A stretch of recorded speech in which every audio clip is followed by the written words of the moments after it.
Covenant of Healing. This is Brother Raj with Victory 180.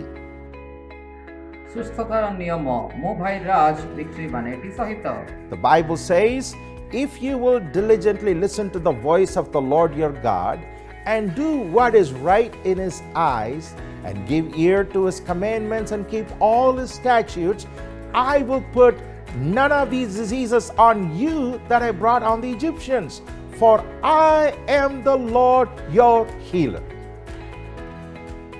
Bible କହେ ତୁମେ ଯେବେ ଆପଣ ସଦାପ୍ରଭୁ ପରମେଶ୍ୱରଙ୍କ ବାକ୍ୟରେ ମନୋଯୋଗ କର ଓ ତାହାଙ୍କ ଦୃଷ୍ଟିରେ ଯାହା ଉଚିତ ତାହା କର ଓ ତାହାଙ୍କ ଆଜ୍ଞାରେ କର୍ଣ୍ଣ ଦିଅ ଓ ତାହାଙ୍କ ବିଧି ସମସ୍ତ ପାଳନ କର, ତେବେ ଆମେ ମିଶ୍ରୀୟ ଲୋକମାନଙ୍କୁ ଯେସବୁ ରୋଗ ଭୋଗ କରାଇଲୁ ତାହା ସବୁ ତୁମମାନଙ୍କୁ ଭୋଗ କରିବାକୁ ଦେବା ନାହିଁ, କାରଣ ଆମ୍ଭେ ସଦାପ୍ରଭୁ ତୁମର ଆରୋଗ୍ୟକାରୀ। God wants us his people to depend on him and look to him for his provisions to meet our needs.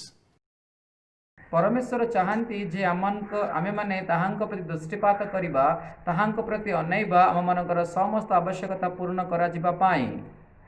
God manifested himself as their savior and deliverer when he rescued the people of Israel from bondage in Egypt. ମିଶରରେ ଯେତେବେଳେ ସଦାପ୍ରଭୁଙ୍କର ଲୋକମାନଙ୍କୁ ସଦାପ୍ରଭୁ ଉଦ୍ଧାର କଲେ ତ ସେତେବେଳେ ସେମାନେ ତାହାଙ୍କୁ ବିଶ୍ୱାସ କରିବା ପାଇଁ ପ୍ରଭୁ ତାହାଙ୍କୁ ପ୍ରବର୍ତ୍ତାଇଲେ। Now the time had come for the people of Israel to discover their God as their healer.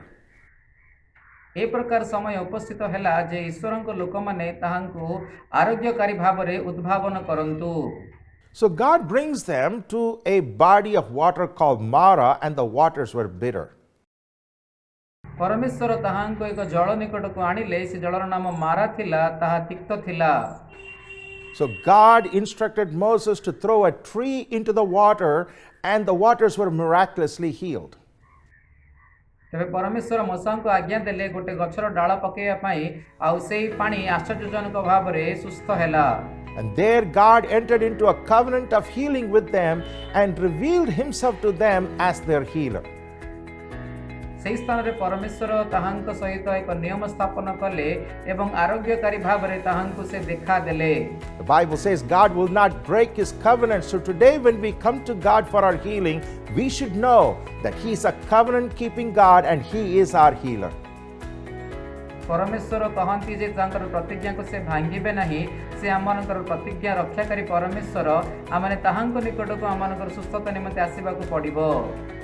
We must trust God as our healer. ଆମେମାନେ ଈଶ୍ୱରଙ୍କ ଉପରେ ଆମମାନଙ୍କର ଆରୋଗ୍ୟକାରୀ ଭାବରେ ଭରସା କରିବାକୁ ପଡ଼ିବ।